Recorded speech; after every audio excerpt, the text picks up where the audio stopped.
আমরা মনে করি নামাজগত অবস্থায় মারা গেছে উত্তম মৃত্যু, বাবারে খানা খাইতে যে মারা গেছে এটা উত্তম মৃত্যু। সড়ক দুর্ঘটনায় মারা যায়, গমের ঘরে মারা যায়, কত না দুর্ঘটনায় মারা যায়। আল্লামা মুফতি আমজাদ আলী সাহেব তার কিতাবের মধ্যে লিখতে যায় বললেন, মানুষ শোনো, 70টা তাজা উটের গায়ের চামড়া জবাই না করিয়া উল্টো দিকে টান দিয়ে লবণ আর মরিচ লাগায় দিলে যতটুক যন্ত্রণা হয়, এর চাইতে 70 গুণ যন্ত্রণা হলো একটা সাধারণ মৃত্যু। এখন আমরা মরণকালে অনেকে পায়খানা করে দিই রে, মরণের সময় অনেকে প্রস্রাব করে দিই। অনেক দাদা বাবার চোখটা বড় বড় হয়ে গেছে মরণের সময়। অনেকের মরণের সময়, মুসলমান শুনে নাও, অনেকের মরণের সময় এই দুটি অমুসলমান জিহ্বাটা বাইর হয়ে গেছে। তাদের মরণটা কত কঠিন হয়। সহজ মৃত্যু যদি এত কঠিন হয়, কঠিন মৃত্যুটা কত কঠিন। আর কত মানুষের জানাজা পড়লা, কত মানুষের দাফন করলা, কত মানুষের শেষ গোসল করে দিলা।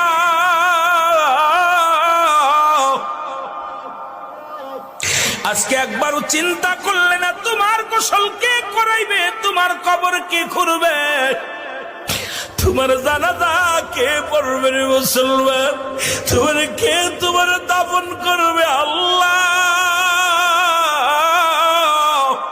এই কার জন্য তুমি সুদ খাও, কার জন্য ঘুষ খাও, কার জন্য জিনা ব্যভিচার করো, কার জন্য মিথ্যা মামলা দাও, মিথ্যা কথা বলো, কার জন্য পরের বউ ভেঙে নিয়ে যাও, কার জন্য তুমি অন্যায় পথে পা বাড়াইলা, দুনিয়ার সম্পদ করলাও।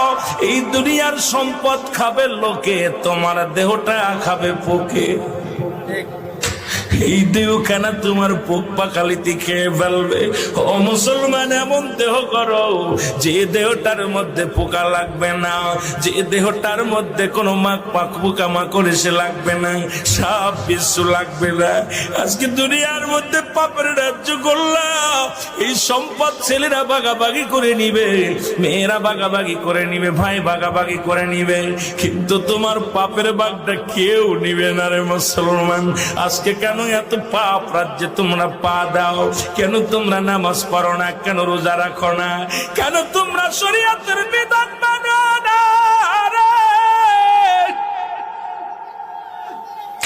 এই দুনিয়ার মানুষের কোন দিন ডাকে যাবে আল্লাহ, এই দুনিয়ার মায়া ছেড়ে চলে যাব। এই দুনিয়ার ভিতরে ছিলাম না, থাকবো না, থাকা সম্ভব নয়। এই জন্য চোখের পানি ছেড়ে দাও, কাঁদো চোখের পানি। যে চোখ দিয়া মাছের চোখের মতো একটু পানি গড়াইয়া পড়বে, আমার আল্লাহ চোখ দিয়ে জাহান নামে দিবে না। ও মুসলমান, কত আলোচনায় বসলাম, চোখের পানি আসে না। কত বক্তার ওয়াজ শুনলাম, কেন অন্তর কাঁদে না? কেন আমাদের অন্যায় পথে এত ধাবিত হয়? কেন আজকে এত অন্যায় করি? একবার বয়াদা করে মুসলমান, ছোট্টবেলা থেকে শুনলাম, বাবায় কয় মানুষের মতো মানুষ হতে হবে, দাদায় কয় মানুষের মতো মানুষ হতে হবে, উস্তাদ কয় মানুষের মতো মানুষ হতে হবে। ও মুসলমান, গুরুজন কয় মানুষের মতো মানুষ হতে হবে। আপনিও মানুষ, আপনার বাবাও মানুষ, আপনিও মানুষ, আপনার মায়ও মানুষ, আপনিও মানুষ, আপনার উস্তাদও মানুষ, আপনিও মানুষ, আপনার পীর সাহেবও মানুষ। কেন আপনাকে মানুষের মতো মানুষ হতে বলেছিল? আজকে বুঝতে পারি রে মুসলমান, কেন বলেছিল। এই কেনর জবাব এখন বুঝতে পারি। কেন বুঝতে পারলাম শুনে নাও।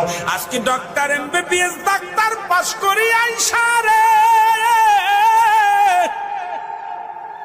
টাকার জন্য যাদের অপারেশন থিয়েটারে যাই না, আজকে ডাক্তারি পিএইচডি করিয়া বড় বড় ডিগ্রি নিয়ে ডাক্তার হইয়া টাকার জন্য যাদের হাতে রোগী মারা যায়, এই ডাক্তারগুলো মানুষ না অমানুষ?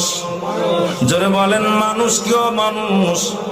আওয়াজ জোরে হয় নাই, মানুষ কি অমানুষ? এই মানুষ হইয়া ও মুসলমান শুনে নাও, অনেক টাকা পয়সা বানাইয়া বিদেশ থেকে ডিগ্রি আইনা অফিসে চাকরি পাইলা, সরকার বেচারা ৮০,০০০, ১,০০,০০০ টাকা, ৯০,০০০, ৫০,০০০ টাকা তাদের বেতন দেয়, তারপরও সে ঘুষ খায়। এই ঘুষখোর বেচারা মানুষ কি অমানুষ? জোরে বলেন, মানুষ কি অমানুষ?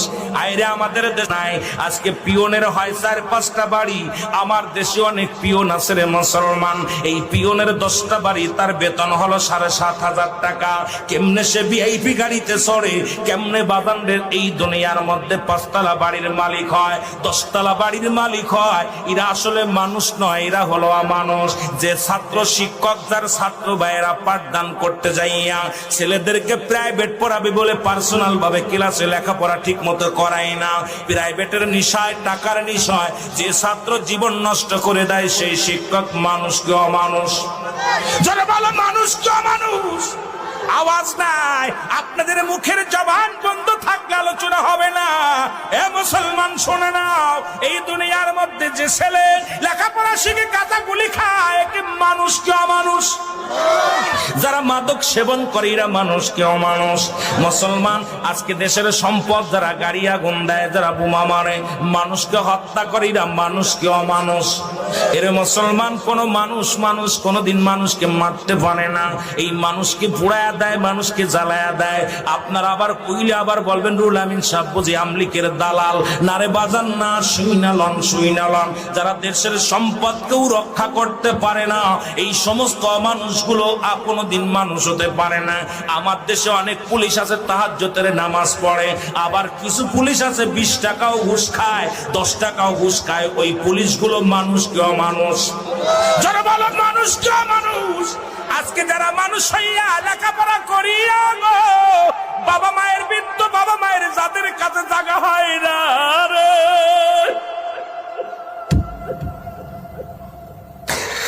আজকে যারা বাবার জায়গা হয় না, মায়ের জায়গা হয় না, আমার দেশে প্রায় 90% সন্তান বাবা মার ভাত দেয় না।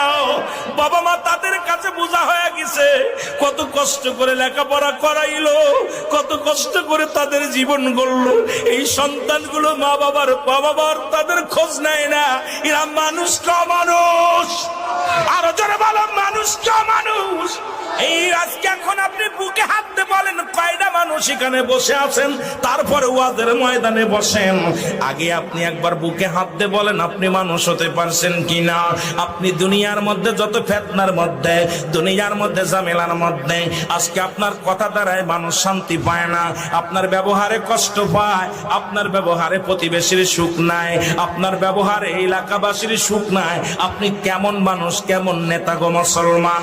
তুমি নেতা হইয়া ঘুষখোর বদমাইশ সেই শুইনালো, আজকে বুকের হাত দিয়ে একবার এখানে বলতে পারবা কয়টা মানুষ জান্নাতের বাগানে বসেছেন? আমরা পৃথিবীর মধ্যে 99% মানুষই অমানুষ হয়ে গেছি। জোরে বলেন ঠিক কিনা?